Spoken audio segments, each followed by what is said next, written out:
আসসালামু আলাইকুম। আজ অনার্স চতুর্থ বর্ষ পার্শিয়াল ডিফারেনশিয়াল ইকুয়েশন চ্যাপ্টার 1 হতে এক্সাম্পল 5 এর সমাধান নিয়ে আলোচনা করব। তো এক্সাম্পল 5 নাম্বার 2 এটা খুবই ইম্পর্টেন্ট একটা অঙ্ক। তো এটাও হলো আমাদের কি করতে হবে, অবাধ ধ্রুবক অপসারণ করিয়া আংশিক অন্তরক সমীকরণ নির্ণয় করতে হবে। তো আমরা আগের মতোই দেওয়া আছে x square divided by a square plus y square divided by b square plus Z square divided by C square is equal 1। এটা আমাদের দেওয়া আছে সমীকরণ, আমরা লিখে নিয়েছি। আমরা জানি এটাকে কী করতে হয়, আংশিক অন্তরীকরণ নির্ণয় করতে হবে। যেহেতু আমাদের এখানে চলকের সংখ্যা 3টি এবং আমরা যদি প্রথম একবার আংশিক অন্তরীকরণ করি তাহলে এখান থেকে দেখুন শুধুমাত্র বিটা চলে গিয়েছে, কিন্তু এ আর সি রয়ে গেছে। যদি এরকম হয় তাহলে আমাদের কি করতে হবে, আমাদের এটাকে দুইবার করতে হবে। তাহলে প্রথমে আমরা এক্স এর সাপেক্ষে আংশিক অন্তরীকরণ করেছি, তাহলে এটা আমরা পাই হলো 2x divided by a square, কেননা এটা হলো কনস্ট্যান্ট আর এক্সটা হলো চলক। এক্সকে যদি আমরা এক্স স্কোয়ারকে যদি আমরা ডিফারেন্সিয়েশন করি তাহলে আসে 2x, আর কনস্ট্যান্ট 1/স্কোয়ার এখানে রয়েছে। এখানে y square divided by B square, এটা কিন্তু আমাদের কনস্ট্যান্ট, কেননা আমরা আংশিক অন্তরীকরণ করতেছি। এখন জেড স্কোয়ারকে আমাদের আংশিক ডিফারেন্সিয়েশন করলে এটাকে আমরা পাই 2z divided by C square into, যেহেতু এটা আমাদের এক্স না তাহলে আমাদের কী করতে হবে, এটাকে আবার এক্সের সাপেক্ষে আংশিক ডিফারেন্সিয়েশন করতে হবে। উভয় পাশ থেকে আমরা যদি 2 বাদ দিয়ে দিই তাহলে আমাদের থাকে X by A square plus Z by C square into dz dx is equal 0। এটাকে আমরা 2 নং সমীকরণ ধরে নিতে পারি। এটা বাদ দিয়ে 2 নং সমীকরণ ধরে নেবেন, অর্থাৎ 2 বাদ দিয়ে। আচ্ছা, তারপরে লাইন, এখানে আমরা কি করব, সি স্কোয়ারের মানটা বের করব। এ স্কোয়ার মানটা বের করলেও হবে, সমস্যা নাই, তবে আমার সুবিধার মতো সি স্কোয়ার মানটা বের করে নিলাম। তো এখানের মানটা কত, is minus A square Z by X into dz dx. এটা আমরা 3 নং সমীকরণ ধরে নিলাম। এখন 2 নংকে আবার কি করতে হবে, আমরা জানি যে 1 নংকে যেহেতু এক্স এর সাপেক্ষে আংশিক অন্তরণ করেছি, তাহলে ইহাকে আবার ওয়াই এর সাপেক্ষেও আংশিক করতে হবে, অন্তরীকরণ করতে হবে। এটা কিন্তু 1 নং হবে, 1 নংকে ওয়াই এর সাপেক্ষে আংশিক অন্তরীকরণ করি। তাহলে সেমভাবে এখানেও আমরা এই মানটা পাবো, অর্থাৎ C square is equal minus B square Z del Z divided by Y into del. এটাকে আমরা কয় নং সমীকরণ ধরে নেব, 5 নং। আগের লাইনটা হলো 4 নং সমীকরণ। নেক্সট, এখন 2 নংকে আমরা কি পুনরায় এক্স এর সাপেক্ষে আংশিক অন্তরীকরণ করব। তো আংশিক অন্তরীকরণ করলে এখানে কত আসে, 1/a স্কোয়ার হবে, 1/c স্কোয়ার হবে। এখন এখানে ছিল কি, আমাদের এখানে ছিল হলো যে আমরা আগের লাইনটা যদি খেয়াল করি তাহলে এখানে ছিল 2z divided by C square into del Z del X. আমরা বলেছিলাম যে 2টাকে বাদ দিয়ে সমীকরণ ধরে নেবেন। তো Z by C square into del del X Z, এটাকে আমরা আংশিক অন্তরীকরণ করব। এখন আমরা এটুকুকে ধরে নেব হলো ইউ আর এটুকুকে ধরে নেব হলো বি, তাহলে হলো ইউবি ফর্মুলা। ইউবি ফর্মুলাটা হলো যে প্রথমে আমার এটাকে কি করব, এটাকে ডিফারেন্সিয়েশন করব, এটাকে ফিক্সড রাখবো, প্লাস এটাকে ফিক্সড রাখবো, এটাকে ডিফারেন্সিয়েশন করব। তাহলে জেড বাই সি স্কোয়ার, এটাকে যদি আমরা ডিফারেন্সিয়েশন করি তাহলে কি আসবে, 1/c স্কোয়ার, তাই আসবে না, জি। আর এটা হলো আমাদের ফিক্স, তাহলে আমরা আসতেছে 1/c square into del Z del X. আবার যেহেতু আমরা জেডকে ডিফারেন্সিয়েশন করতেছি এক্সের সাপেক্ষে, তাহলে জেডটা তো মূলত এক্স না, এটা হলো জেড। তাহলে এটাকে আবার ডিফারেন্সিয়েশন করলে কি আসবে, ডেল জেড ডেল এক্স আসবে, অর্থাৎ ডেল জেড ডেল এক্স এটা কয়বার আসতেছে, দুইবার আসতেছে। আমরা আগের লাইনটা খেয়াল করি, তাহলে এখানে কি পাই 1/c² del z into del z del x। সেমভাবে এটাকে আমরা ফিক্সড রেখেছি। এখন আমরা কি করব, এটাকে যদি ডিফারেন্সিয়েশন করি, অর্থাৎ del z del x কে যদি del x এর সাপেক্ষে ডিফারেন্সিয়েশন করি, তাহলে আসবে del square z del x square. এখন এখানে আমরা কি করেছি, এখানে আমরা সি স্কয়ার দ্বারা গুণ করে দিয়েছি, যেহেতু আমাদের এই যে দুইটা পদের নিচে সি স্কয়ার আছে, তাহলে আমরা সি স্কয়ার দ্বারা কি করে দেব, গুণ করে দেব, তাহলে সি স্কয়ার কাটাকাটি চলে যাবে।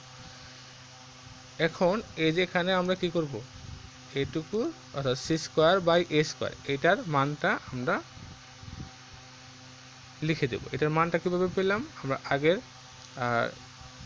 অঙ্কে খেয়াল করে আগের পেজে দেখুন, এখানে সি স্কয়ার ইজ ইকুয়াল হলো মাইনাস এ স্কয়ার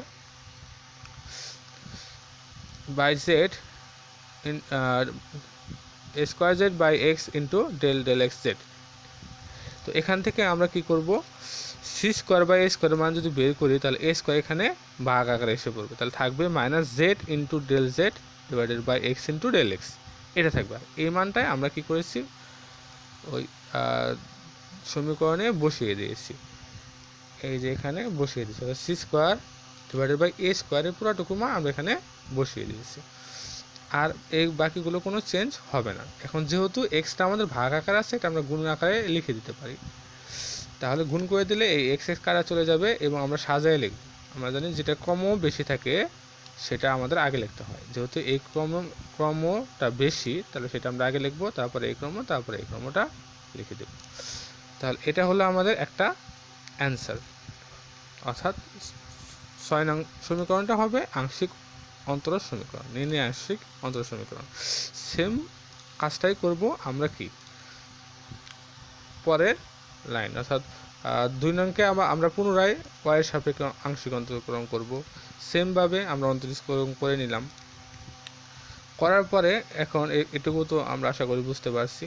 তাহলে এখন সি স্কয়ার বাই বি স্কয়ারের মান আবার ওই সমীকরণ থেকে লিখে নিব, তারপর আমরা y দ্বারা গুণ করে দেব, তাহলে এটাও একটা আমাদের কি আংশিক অন্তরজ সমীকরণ হবে। অর্থাৎ 6 নং এবং এই 7 নং তাই কি হবে, নির্ণয় আংশিক অন্তরজ সমীকরণ।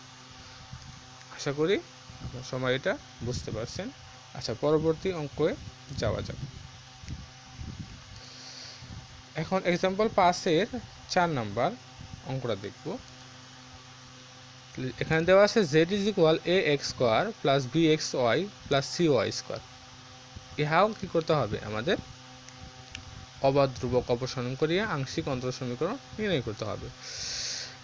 বরাবরের মতোই আমরা দেওয়া আছে সমীকরণটা লিখে নিব, তারপর আমরা 1 নংকে কি করি, সাধারণত আমরা যেটা করি সেটাই করব, যে এক্স এবং ওয়াই এর সাপেক্ষে অন্তরীকরণ করতে হয়। তো এটা আপনারা আলাদা করে লিখতে পারেন এবং একেবারে লিখলেও কোনো সমস্যা হবে না। তো আমি একেবারে লিখেছি অঙ্কটা ছোট করার জন্য। 1 নংকে এক্স এবং ওয়াই এর সাপেক্ষে অন্তরীকরণ করি। আচ্ছা, 1 নংকে যদি আমরা এক্স এর সাপেক্ষে অন্তরীকরণ করি, তাহলে এখানে কি আসবে, del x z, আর এখানে যেহেতু আমাদের কি এটা কনস্ট্যান্ট, সেটা এর থাকবে এখানে, আর এক্স স্কয়ারে ডিফারেন্সিয়েশন করলে কি হয় 2x, তার মানে আসতেছে 2ax, আর bxy এখানে আমাদের কনস্ট্যান্ট হলো by, এটা আমাদের আগে থাকবে, আর x কে ডিফারেন্সিয়েশন করলে হয় 1, আর cy স্কয়ার এটা তো কনস্ট্যান্ট, এটা মানে হলো 0, এটা লেখার কোনো প্রয়োজন হয়নি। তাহলে এটাকে আমরা 2 নং সমীকরণ ধরে নিলাম। সেমভাবে আমরা এটাকে আমরা y এর সাপেক্ষে করব, তাহলে y এর সাপেক্ষে করলে তখন xটা হয়ে যাবে কনস্ট্যান্ট, অর্থাৎ তখন আমাদের এখানে এটুকু মান হয়ে যাবে 0, আর এখানে আমাদের কনস্ট্যান্ট হলো bx, আর y এর ডিফারেন্সিয়েশন করলে হয় 1, তাহলে আমাদের bx আর প্লাস প্লাস, আর এখানে cy স্কয়ার, তো এটাকে যদি আমরা ডিফারেন্সিয়েশন করি y এর সাপেক্ষে, তাহলে আসবে 2cy।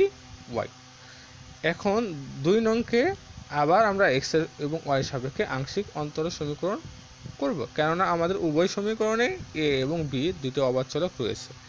তাহলে আমাদের কি করতে হবে, পুনরায় আমাদের x এবং y এর সাপেক্ষে আংশিক অন্তরজ সমীকরণ আংশিক অন্তরীকরণ করতে হবে।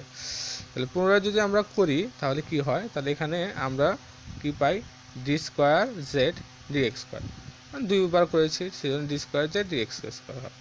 আর এখানে যদি এক্স এর সাপেক্ষে করি তাহলে এই যে বি ওয়াই এটা কনস্ট্যান্ট, এটার মান হয়ে যাবে 0। সেমভাবে এটাকে যদি আমরা ওয়াই এর সাপেক্ষে করি, সো এখানে আমরা এক্স এবং এক্স এর সাপেক্ষে করবো না, এক্স এবং ওয়াই এর সাপেক্ষে করব 2 নংকে, অর্থাৎ একবার এক্স এর সাপেক্ষে করব এবং একবার ওয়াই এর সাপেক্ষে করব।